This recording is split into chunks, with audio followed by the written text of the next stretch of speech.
नमस्कार जय Jagannath welcome to my mini blog आसते घर को आमर जेजे शाशु रिलेटिव सी आनी मिठा आमर तो कहीं एत मिठा खाती मु खाईदे बनई देती परोटा और तरकारी देकी आसला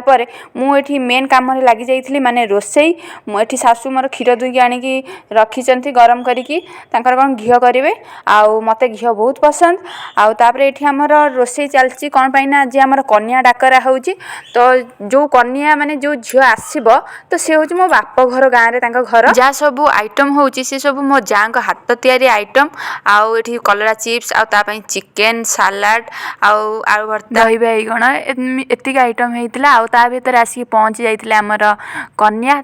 सहित आसते रिलेटिव किए मु तो जानी से किए तापर ये मु राति रुटी बनई आमर दिन तरकारी तो किसी तरकारी मत बनवाक पड़ नाला तो ये मु राति समस्त रुटी करी आ मो चैनल को लाइक शेयर सब्सक्राइब करने को जमारू भूलि रही बाय गुड नाइट।